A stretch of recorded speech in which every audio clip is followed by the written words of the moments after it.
Welcome to Manager Tools. Manager Tools Middleman Test, Part 1. Here we go. This cast answers these questions. How can I tell when one of my directs goes too far in disagreeing? What should I do when my directs refuse a reasonable request?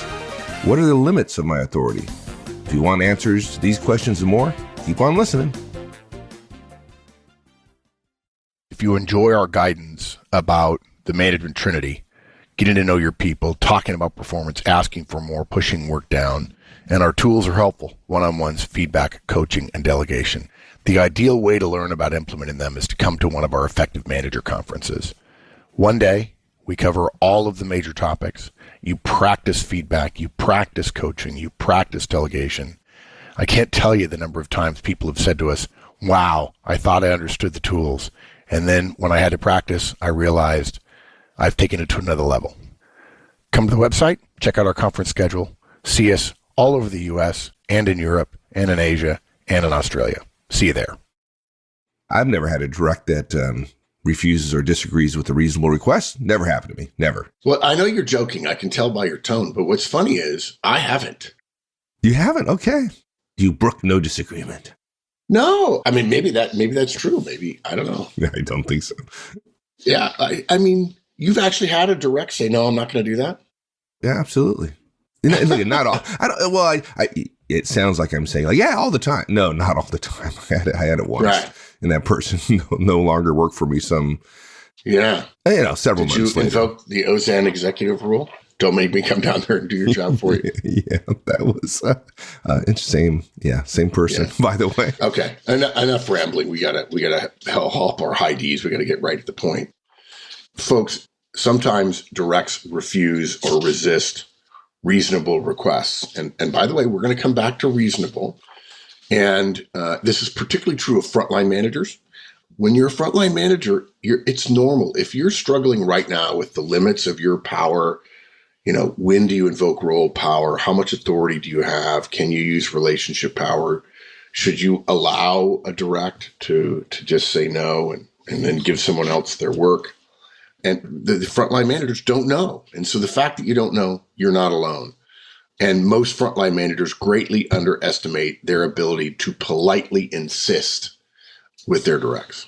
Right. And just to be clear, though, I just want to make sure, because maybe our rambling at the beginning misled folks.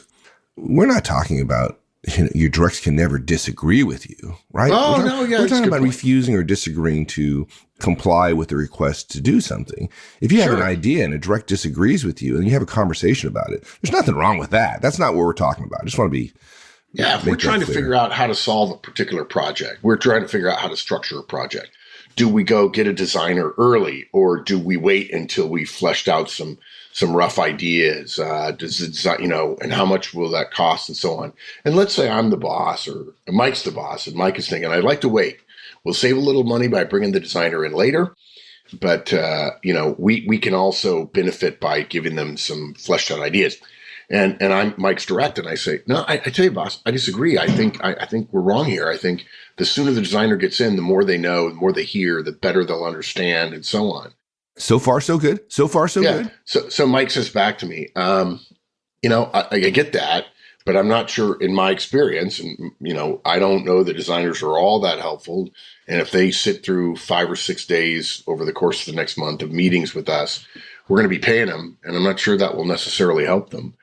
And so Mike says, so I think we're going to wait until, phase 1A or 1B, not phase 1A. Phase 1A will be brainstorming internally. Right. You made a decision. I made a decision. No, you made a decision. Yeah. And I say back, I think you're wrong here, boss. I think, you really got to be careful. I think designers who take over at the end, right?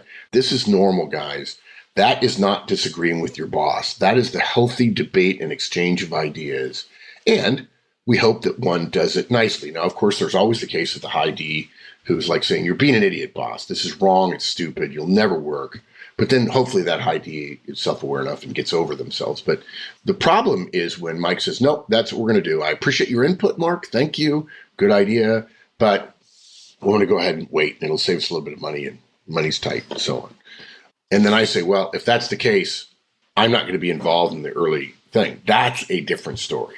There is healthy debate, and then there are decisions.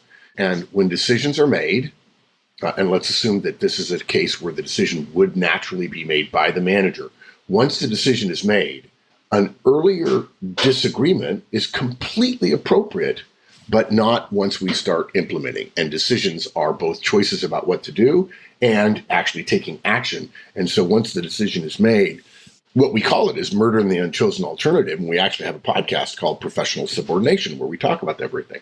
So what we're talking about here is not that natural disagreement, which is actually healthy and good. What we're talking about is a direct who refuses a reasonable request for them to take an action, for them to finish a project, for them to edit a spreadsheet, for them to do an analysis of some code, for them to do a special set of quality assurance on some work that's been done, for them to take a meeting with a vendor that's been struggling, for them to go vet vendors maybe. I'm just throwing ideas out there. Hey, I say to Mike, who's my direct in this case, I say, Mike, I need you to do X. You're the smartest guy on this, and da-da-da-da-da. And Mike says back, no, I can't do that. I said, well, why? Well, I'm really busy. Okay, now, I appreciate that, and we're all really busy, and this has to be done, and it has to be done in the next 5 days, and maybe I would say, and my boss says it's got to be done in the next 5 days. And Mike then says back, yeah, no, I'm not going to do that. I can't get all my work done and get that done, so I'm not going to do it. Right. And just to save 1% of the emails we're going to get, folks, listen to what Mark said, reasonable request. Things that are not included in reasonable are unethical or unlawful.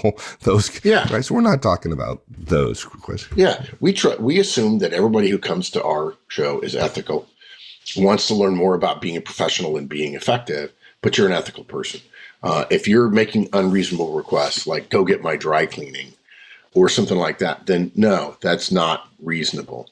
But we'll also talk about what reasonable is in this case. Okay, so look, outline.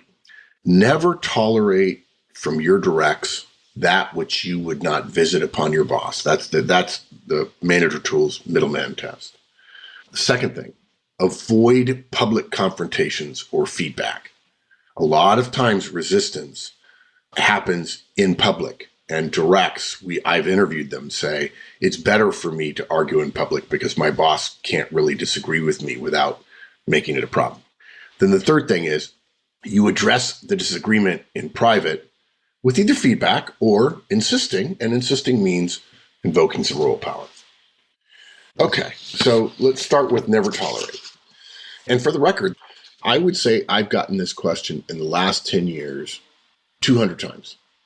Which is a lot. I'm surprised. Virtually every conference I'm ever at, and it's 80% of the time, if not higher, a frontline manager that says, well, my one direct doesn't want to do this or that or the other thing. No, and then your head spins around and like... Yeah. Well, it used to probably. It doesn't anymore. And the reason why is because if you've been a director and you've been a manager, once you're a director, it's more clear the ladder that happens and your relative role compared to your directs and to your boss, that if a manager of mine came to me and said, I've asked my direct to do X, and there's no question that's a reasonable request, and he won't do it. If I were the director, if I were in a bad mood, I might say, well, send him to me. But it would be a rookie mistake. A manager that came to a director and says, he just won't do it. He resists. He refuses. The director would just say, you're kidding me. Don't make me come down there and do your job for you. And here's the way to think about it.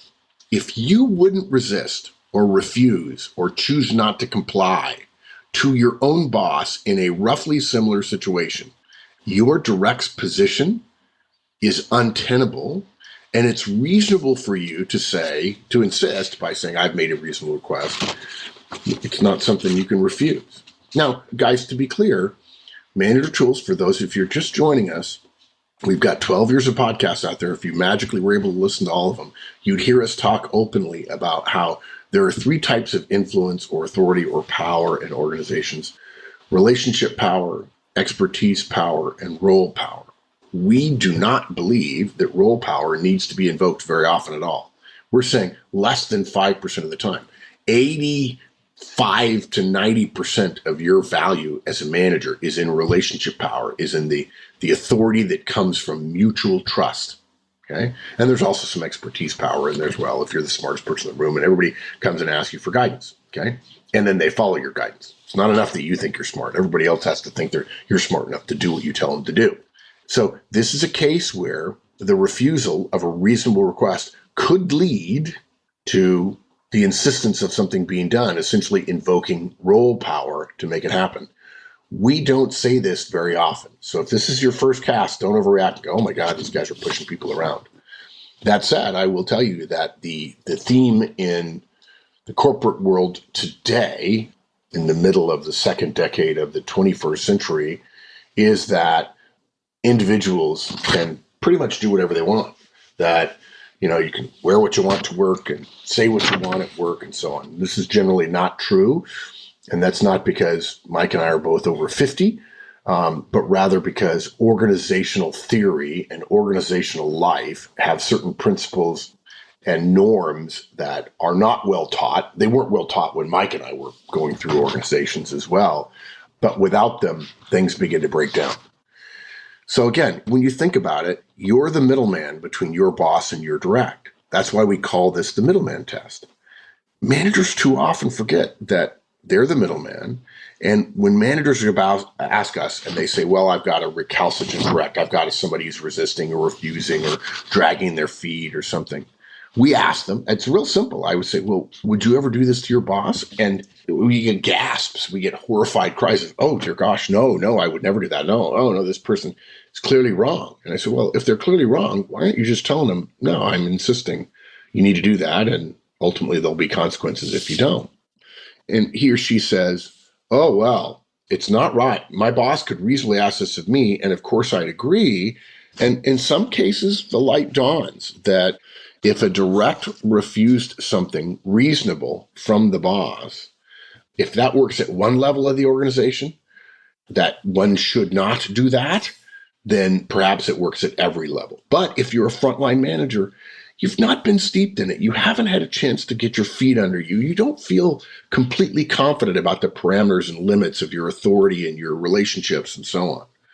And far too many of us fail to understand, and for some people it's just an unwillingness, that our feelings as directs about our boss, so if I'm a manager, me thinking about Mike if he's my director, our feelings about our boss are similar to our own direct's feelings about us. And the way I often say that at conferences is I say, okay, let's think of it this way. Raise your hand if you think your directs tell you everything. And there's always a smattering. Maybe it's 1, maybe it's 10%, maybe it's 20% of the audience. Because, oh no, my directs, we have a great relationship. They trust me. It's totally open. Now, raise your hand if you tell your boss everything. And well, of course, immediately people laugh and they say, well, of course I wouldn't do that. I said, do you really think that you're the one manager in the world who gets total openness, trust, and complete candor from your directs, but you're politically smarter than them so that you know you can't tell your boss everything? And actually, some of them then go forward and say yes. And then they realize, no, wait. I think my directs are telling me everything, but in fact, I ought to realize if I'm smart enough to do that, to not do that with my boss, to hold things back from my boss, then I had to assume that my directs are as smart as me relative to role power, and they're not telling me everything. Or I have to admit publicly, my directs are stupid, and I need to tell them what to do and how to do it because I'm just so much better than them, which is an arrogance which would not be useful in the long run. And look, we can have a long discussion about the psychiatric causes of this or what a therapist would say, but it really doesn't matter. What matters is the behavior. And if you wouldn't resist your boss from a reasonable request for him or her, it's reasonable to expect the same thing from your directs. Okay? Yeah, reasonable standard, I think. Yeah. So the point of the middleman test is you always have at the ready a yardstick for comparison about how our directs treat us. And that's how we treat our boss. And look, some managers then complain to us and they say, wait, Mark, that's not fair because as a manager to my boss, my director, there's a higher standard put on me than on individual contributors. And I am generally wiser to some degree or more knowledgeable about how the organization runs. And so therefore, I'd have an easier time to be able to agree with my boss. And of course, if I agree with my boss, or even if I'm questioning whether or not his or her request is reasonable to me, I have assets that I can deploy to solve that problem that would cause me to not have to do it myself or whatever, which is a ludicrous argument. But look, the idea that there's a higher standard put on you is true, but it's really not relevant. Basically, as I said before, any boss who makes any reasonable request of a direct, essentially in modern organizational structures, the direct is obligated to comply. Now, look, guys, I just used the word compliance. And if you've listened for a long time, you know compliance isn't what we want from our directs. We've said before regarding our delegation guidance, asking versus telling people what to do will more likely get you commitment. Whereas if you tell people stuff, if you use role power, you're going to start to get only compliance. And commitment energy is a lot different than compliance energy. Right. We talk about that a lot at the Effective Manager Conference, right? Yeah, it's a huge part of our delegation model that we say, would you please take responsibility for this going forward?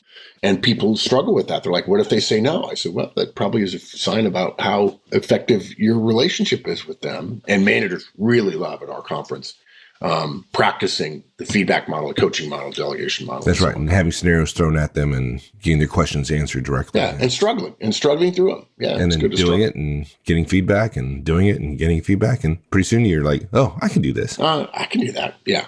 The more you sweat in peace, the less you bleed more is what we tell them. But look, when a direct resists or refuses us, the choice is not between whether they're going to be committed to this new thing or whether they're going to be compliant about the task. Now, if they resist or refuse, it's between compliance and non-compliance. It's between doing it and not doing it. If we have a choice, we want commitment. So we're going to ask and we're going to encourage. But in some things, in some situation, when the direct, for whatever reason, chooses to resist, we'd be happy to have compliance rather than non-compliance, simply because we could have productivity problems sooner or later with directs who think, I get to refuse any work I don't want to do. So again, if we can't have commitment, we'll be satisfied in rare cases, less than 1% of the time with compliance versus non-compliance. Now, I promised we talked about reasonableness, okay? Here's the other part of the Manager Tools Middleman Test. What do we mean by reasonable? Think about the other side of you being in the middle. When you were a direct at this level, think about your direct when you were at their level. Would you have considered this request that you're asking of your direct? Would you have considered it reasonable if you were in the direct shoes? If you would have, or if you didn't serve in that role, believe that you would have, then it is a reasonable request. Now, there are rare exceptions, 1 out of every 10,000 cases, where a manager is being unethical or unprofessional, and we'll talk about that. Okay, there's an outlet for that, and we'll come to it. Okay, but if you believe that you would not deny your boss asking you to do this, and if you think about yourself as your own direct when you were a direct, if you served in that role, would I think this is reasonable? If both your answers to the question is, yeah, I wouldn't resist, and I think this is a reasonable request, then that's the standard. We can't have rules that define every single possible scenario for every single possible boss and say this is what's reasonable and this is what's not. And if it's a reasonable request, a direct resisting or refusing is an unreasonable and, of course, certainly ineffective response. And I'll tell you this, go back to something I said earlier, or alluded to earlier. This question that you're asking yourself also eliminates the potential really soft bigotry of a manager saying, well, at my level, we do this, but maybe people at their level can't handle it. That's usually a sign that you're too arrogant to be a really effective counterparty in the relationship between you and your directs.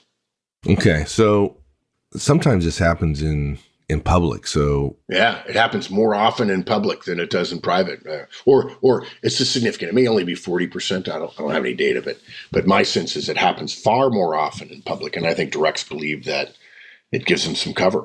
And in some cases, the direct is being immature And they want to show the boss up in front of their peers, and they want to be perceived as powerful. Yeah, so they raise it. So how does a manager respond? Give us some guidance on that, because this can be tough. Yeah, so it's actually easy. It's way easy. I like easy answers to tough situations. Yeah, if a direct is intemperate enough, or unwise enough, or disrespectful enough, and by the way, folks, I'm not suggesting that a disagreement between a boss and subordinate in a meeting is disrespectful. But a manager saying, hey, I need you to do X by next Thursday, and the director saying, I'm not going to do that, that's disrespectful. In the same way that if the director says, I'm going to have trouble with that, the manager saying in the meeting, well, I don't care how much trouble it's going to be, you're going to darn well do it. That's also disrespectful. And it's partially about role power, but not really. It's just about human kindness, okay? But if they resist or refuse you in public, you really have two problems. You have the resistance, and you have the venue. The resistance is a choice. The venue that they're resisting in is also a choice. But a vulgar mistake from your a direct saying, well, no, I'm not going to do that, and then stupidly looking around the room and smirking about it, which doesn't always happen. It's probably an over-the-top response. But just because your direct makes a vulgar mistake doesn't justify a public dressing down from you, period. Two wrongs don't make a right. And look, let's go to the next natural thing, our guidance in Horstman's Law of Uncertainty. If you're a manager, particularly if you're a frontline manager, if you don't have a lot of managerial experience, and so you don't know what the limits are of your authority or your ability to make things happen, when you're uncertain about what to do, remember, you don't have to have all the answers. And if you don't have to have all the answers as a manager, you don't, then you certainly don't have to have them all right now. Meaning, you don't have to confront the person who does that, okay? Bide your time. Address your direct later, privately. Avoid the blow up. Avoid the escalation. If they have escalated and then you trump them with your own escalation, right? The direct says, well, I'm not going to do that. And then you say, oh yeah, you darn well are. And you need to get in line here and recognize who's the sheriff and so on. Or if you say something like, don't talk to me like that. This is serious and you're out of line. Sit down. If you do that, if they escalate, and it is an escalation when they refuse, and then you escalate on top of that, you have now proven to them that verbal public escalation is a reasonable response to disagreement. What that means is if their ego is locked up in this discussion and they are arrogant, which means not self-confident, if they are arrogant enough to be thin-skinned, and they're thin-skinned enough to essentially feel like, oh my gosh, I walked the plank and now I have to jump kind of thing, they're going to escalate a second time. And then they stand up and say, well, you can't talk to me like that. Okay. When they escalate that second time, they're just following our lead. Yes, they started it, but how many times did you tell your mother or father they started it and that went over well? Right. This is what we worry about in terms of nuclear war, right? Which is some provocation, then a large response, right? Yeah, the problem is that second escalation, and when you think about this, folks, comes from a psychologist friend of mine. It's the second escalation in situations like this where people say stupid things they can't take back. So don't put your direct in this situation. Back away, keep your powder dry, fight another day, which are all euphemisms, and simply not respond or say politely, that's okay. We can talk later about that. Okay. By the way, that feels powerful.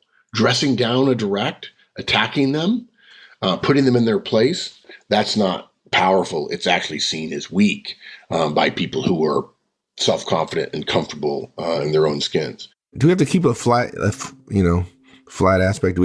Can we not show any ire or disagreement or at all? I wouldn't show any ire. Now, would it be okay to raise your eyebrows just a little bit when a direct publicly refuses? Yeah, it would be okay. It'd probably be more effective if you raised your eyebrows to smile a little bit when you do it. In other words, your smile suggests this is a moment for humor, not for anger. And at the same time, you don't want to look like you're smiling like, I'm going to eat you up, right? Like a wolf contemplates a sheep or something. But look, a grin on your face with a twist of your head would be, and like, Well, okay, well, let's talk later about that. We don't need to get into that right now. That would be an appropriate public response that isn't forceful, but suggests that now isn't a good time because we have other people here. Let's not, we disagree. That's okay to disagree. They've refused. Maybe they don't understand that a refusal is different than a disagreement when we were just having a brainstorming and a decision-making process, right, where everybody's voices were on the table. But now they're taking it, a la our first example of the show, to a higher level. How about the manager hears that advice and goes, listen, Mark, I understand all that, but this person just basically disrespected me in front of all her peers. Right. I got to say, I got to do something. Otherwise, what I'm suggesting to my team is that it's okay to engage in that kind of behavior with me. And I don't want that. I got to lay my foot down now. Put my foot down, whatever. The logic that you just went through is so flawed that you can't even, right? It's, I have to, no, you don't have to. It's what you want to do. And of course, it comes from a position of weakness. But my thinking is, first of all, 80% of the people in that room know that what this person's doing is inappropriate or ineffective or unprofessional. Right. And so you don't need to defend yourself to the other people in the room because they already know this person's wrong. Okay. So you don't have to defend yourself. You don't have to put them in their place. But I promise you that is seen as a weakness. In fact, you can just say, well, that's okay. Let's talk about that later. Let's not have that conversation now, Bob. Let's do that later. Yeah, that's what I love about that. I think he called it a positively humored grin, right? Which sends just a message of like, yeah, I'm bigger than this. We don't need to fight here. I'm the boss. I'm going to win. That's okay. We'll talk about it later. Yeah, just let's talk afterwards. No problem. And by the way, if somebody it may be one of those rare 1 in 10,000 cases where somebody has a principled disagreement. Okay, it could happen. The request was reasonable, but not for this person in this situation. We're recording this during Good Friday week in 2017. Maybe I've forgotten that tomorrow is Good Friday. Maybe I've forgotten that someone has a Seder to go to, or that they have a special, I've forgotten that they're off tomorrow and the deadline is noon. Okay, now, obviously in that case, if the person believed it's reasonable, they would simply say, hey, boss, have you forgotten I'm off tomorrow? And I would slap my head and say, no, I'm so sorry. Okay, I need a volunteer, somebody who can pick up because Bob's going to be out tomorrow. On the other hand, there are immature directs who would say, I'm not doing that. And their definition of reasonable is not what the boss would think is reasonable. Their definition of reasonable is whatever they decide it is in this situation. And to them, they're so thinking about their family and the in this particular case that I mentioned, a religious service or so on, that it is by definition unreasonable. And we have a disagreement because there is not an equivalence of knowledge. There is, what's the word I'm looking for? It's right on the tip of my tongue. There is uneven knowledge between the two of us. And if a direct simply refuses, it would be nothing. I say, well, okay, why? What? Well, you've forgotten I'm out tomorrow. Okay, you're right. I'm sorry. I apologize. It was a reasonable request of anybody on the team, but you. And so I'll pick someone else that's totally fine. And then later I would give that person private feedback that their method of refusing was unprofessional. Thanks, everyone. That's it for this week. We'll finish this one up next week. In the meantime, have a great one. So long. If you enjoyed this podcast and you want the how-tos of management wherever you are, check out the free Manager Tools mobile app. It's available on both iOS and Android devices. Go to the Apple Store or the Google Play Store and download the Manager Tools app. Just search for Manager Tools in the respective store, or go to the Manager Tools website, www.manager-tools.com, and you'll find the links on the bottom of the homepage. Once you've installed the Manager Tools app, you'll have access to all the Manager Tools and Career Tools shows anytime, anywhere you want. With easy searching of podcasts by category, using the map of the universe, or using built-in search functions, it couldn't be easier. Additionally, if you're Manager Tools personal licensee, you'll have easy access to all the show notes right from the app whenever you want. Go to the App Store and download the Manager Tools mobile app. You'll be happy you did.